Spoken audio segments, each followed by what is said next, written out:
Era fazer prisioneiros. Se rendesse era fazer prisioneiros. Porque, para dizer a verdade, na madrugada lançaram tantos obuses que nós não tínhamos confiança de facto se os senhores tinham saído ou não. Afinal, os senhores fizeram tantas coisas, lançaram tantos obuses e depois abandonaram o quartel. Foi só para enganar, Sr. Presidente. Ah? Foi só para enganar. Não, mas aquilo foi mesmo. Aquilo foi mesmo uma coisa séria. Os senhores lançaram mesmo obuses, bastante obuses, e que nós estávamos muito cautelosos para evitar que caímos numa emboscada ou qualquer coisa. Não é? Às 3 da madrugada do dia 22, o Major Coutinho e Lima ordena o abandono do quartel. E às 5 da manhã, militares e população civil iniciam a operação de abandono por um trilho junto à pista. O único que os guerrilheiros do PAIGC deixaram desimpedido, talvez por falha da organização, talvez para estimular os soldados à própria fuga. E Guilés ficou deserto. Mas ficaram as viaturas, as armas pesadas, as reservas de mantimentos e os bens pessoais de muitos homens da unidade. E até um mapa militar da região, que mais tarde viria a tornar-se indispensável ao PAIGC, nos seus ataques de armas pesadas contra o aquartelamento de Gadamayel, foi esquecido no abrigo do Major. A Bissau já não chegavam as notícias sobre a situação dos últimos dias. Spínola só teve conhecimento da decisão de Coutinho e Lima quando um aparelho da Força Aérea detectou a imensa coluna que seguia a caminho de Gadamayel. Imediatamente informado, Spínola mandou na mesma hora o coronel paraquedista Rafael Durão para substituir o oficial responsável pelo súbito abandono de Guilés. E a coluna chega a Gadamayel.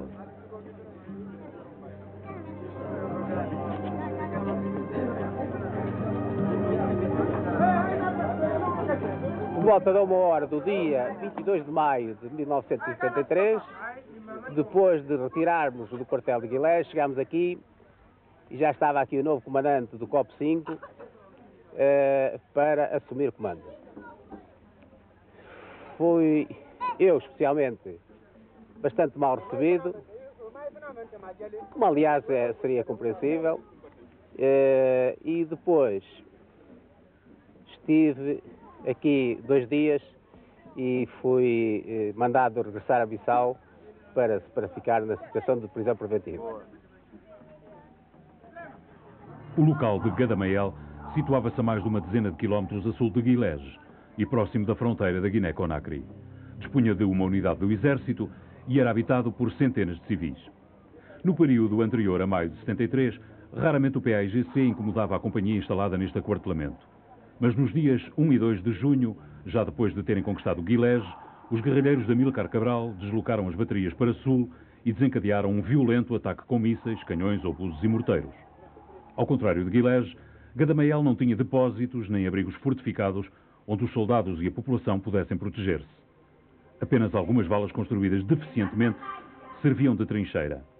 Na iminência de morrerem, os militares fugiram para as matas ou para Cassine, uma vila mais distante e situada junto ao rio, onde se encontrava um destacamento de fuzileiros. O pânico tinha-se instalado e a população desorganizada, sem meios de defesa, aguardava em suas casas ou na orla da mata a hora da morte. Tinha havido uma situação de pânico generalizada na guarnição de Gadamayel e tinha havido imensos militares que tinham saído do quartel. Felizmente saíram do quartel porque a flagelação estava a ser feita sobre o quartel e aqueles que saíram para fora, exatamente, furtaram-se a essa ação letal e terrível sobre o quartelamento, sobre o qual foram feitas centenas e centenas de lançamentos de diversos armamentos diversos, portanto, morteiro 120, mísseis de 122 milímetros, canhões 130, canhões sem recuo. Foi uma ação fortíssima sobre Gadamayel, no seguimento da que o PAIGC fizeram sobre Guilés e que levaram ao abandono de Guilés. Só no primeiro dia de flagelações morreram mais de 2 dezenas de homens e muitos ficaram feridos. Os caixões depositados na arrecadação da unidade não chegaram para todos os cadáveres. Alguns tiveram que ser transportados para Bissau em bidões de gasolina calafetados e outros ainda esperaram a evacuação por via fluvial, posteriormente executada pelos fuzileiros navais. E até os feridos chegaram a esperar horas intermináveis para serem socorridos. No quartel, Apenas ficaram alguns homens, talvez os mais corajosos, ou talvez os mais loucos. Onde tentavam ser evacuados através dos botes, um helicóptero com um cartaz, ameaça, ou voltam para trás, ou abatemos o bote. Seguiram, não houve problema de maior, portanto isto serviu apenas como uma medida dissuasora, digamos assim, portanto intimidatória, e vão para Cacine.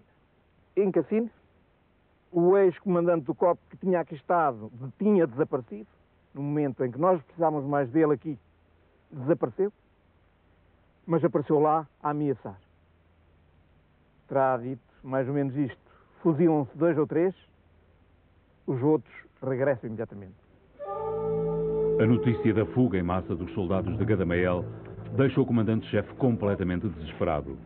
Alguns oficiais consideram a atitude dos homens uma cobardia e outros reconhecem nela uma fatalidade.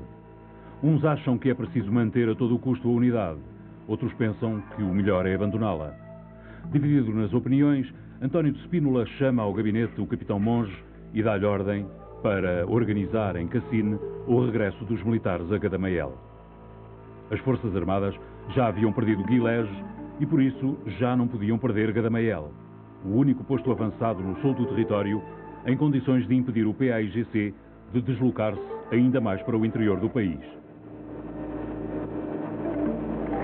Quando os soldados perceberam de que havia alguma ordem no quartel de Gadamael, eles começaram a regressar. Então chegavam ao pé de nós numa situação absolutamente deplorável, porque estavam há horas, em alguns casos há um dia e meio, sem comer, sem beber, e vinham completamente cobertos de lama, mas traziam as armas.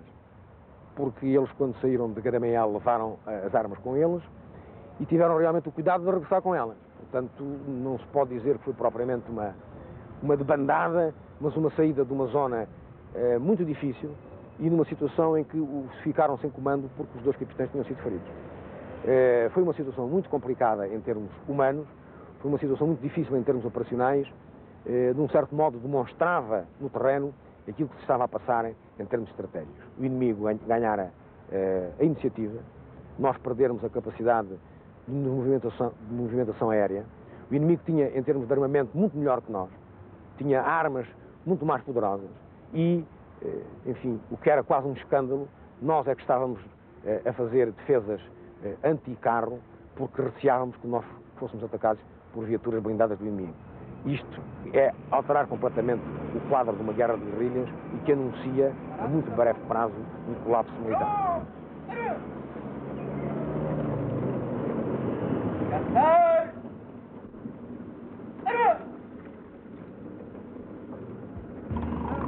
Gadamael inicia um novo ciclo de vida. O PAIGC depressa dá conta da situação e conclui que dificilmente conseguirá os mesmos resultados que obteve em Guilés. Dispõe de mais liberdade de movimentos no sul do território, começa a utilizar viaturas blindadas e de transporte para os guerrilheiros, promove paradas militares, mas cedo desiste de organizar mais ataques contra o aquartelamento.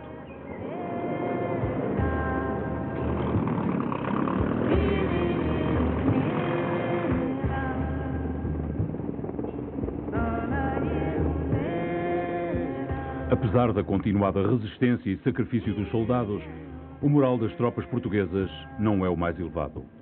Já haviam sofrido o desaire de Guilés, já tinham